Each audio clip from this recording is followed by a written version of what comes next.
Topic today. It is. It is. So, what I would love to do today is for you to shine your light of conscious wisdom on a topic that I know is of interest to pretty much every human in the world, which is the topic of sex. Fancy that. Fancy that. Open to an exploration? Sure. So maybe to start with, because I would like us to go on a journey to explore essentially how people can use sex as a tool for conscious evolution and also enjoy incredibly conscious sex. Because it feels to me like sex is a topic where we've, in the Western world particularly, been conditioned from one end to feel shame and guilt over. And from another end, there's a lot of marketing, advertising around cultivating desire. So we've almost got these two polarities of suppression and guilt and desire and chasing after something. So it doesn't feel like a topic that society has explored and evolved in a conscious way. There's no teaching of it. There's no guidance on it. It's just this thing that kind of everybody's interested in, nobody talks about. We all do it, but we're not really trained in how to do it well. That's where I'd like to go with that, go with the conversation today. And I feel there's a third aspect that is quite present in the world as well, and that is renunciation.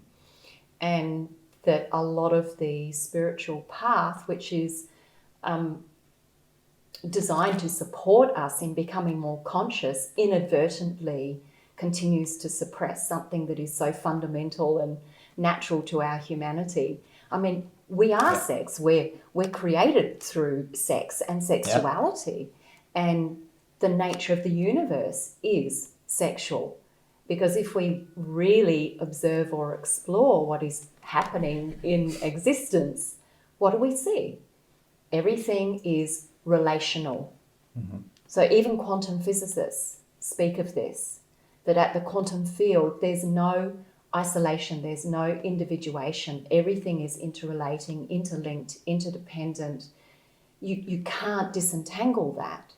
And then if we look at another aspect of that, and we see what does that appear as, what's its nature, how is it behaving, we see, for example, at the atomic level, attraction and repulsion. Attraction, repulsion, attraction, repulsion. And so everything is in this dance of interrelational forces. That's the play of polarity, negative, positive forces, feminine, masculine forces. And so fundamental to our being are these forces.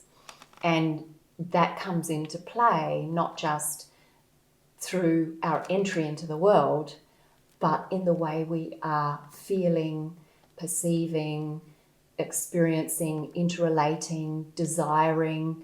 And it goes beyond all the conditioned ideas. It's fundamental to our makeup. And I feel that's one of the pieces that's been missing in how we are able to welcome or move towards sex and sexuality. And I feel that's important as well, is to recognize two aspects here. There's sex, which really focuses in on the physical experience, the act of co-joining between two individuals. And then the sexuality, which is the flow, the play, the dance of all of these interrelational forces that are alive and active in us in every moment.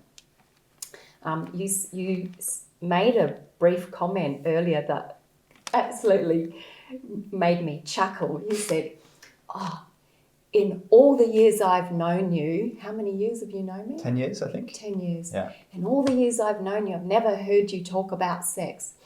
Well, you must have just been in the wrong place at the wrong time. Clearly.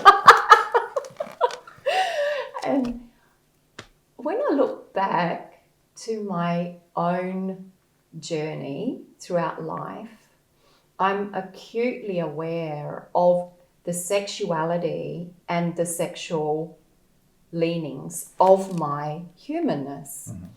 So even as a child, observing the natural arising curiosity of our sexuality and how, as you said, there are these opposing messages in society.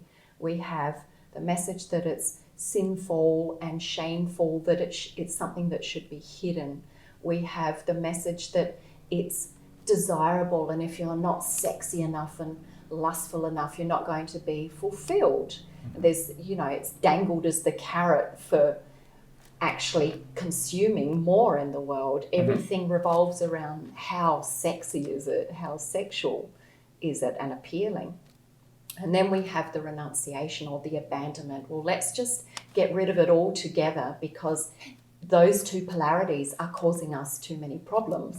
Let's transcend it. Absolutely, yeah. Which is actually impossible. Yeah. And so as I look at my own journey, I can see and recognize all of those aspects that have presented themselves, have featured along different passages of my life, and the challenge that that posed for me as a human experience. And particularly I feel as this experience of being dedicated in consciousness, that I'm so deeply devoted to a life that is one of being here fully, being here awakefully, being here in surrender, in love, in embrace of everything as it is, and how that commitment and the role that is unfolding because of it. So the role as the teacher, or the role of a so-called enlightened being, should look a certain way. You should be this way or that way. And if you're not, then are you this experience?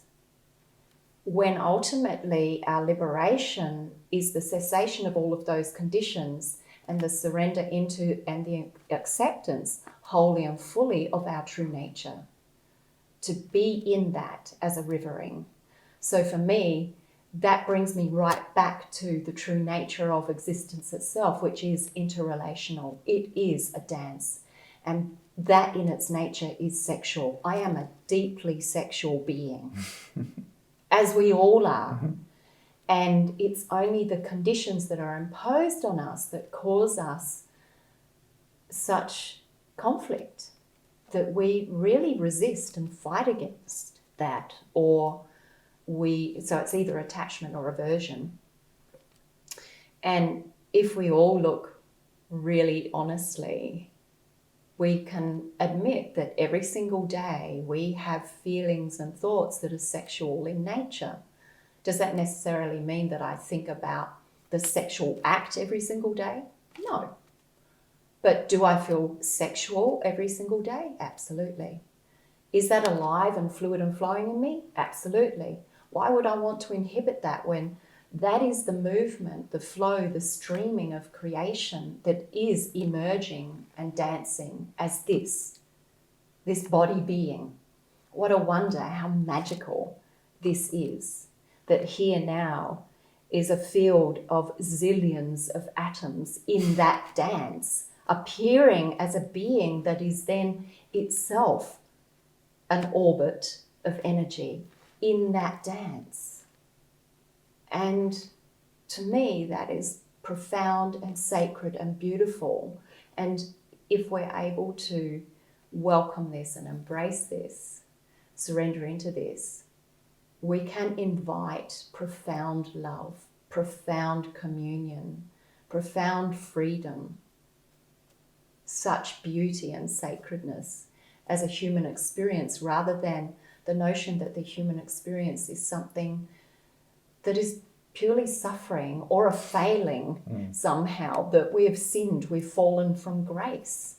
What if it's actually that we've come into a realm to experience our heavenly nature, and that the heavenly nature is this play of interrelating that is so deeply sensual and sexual?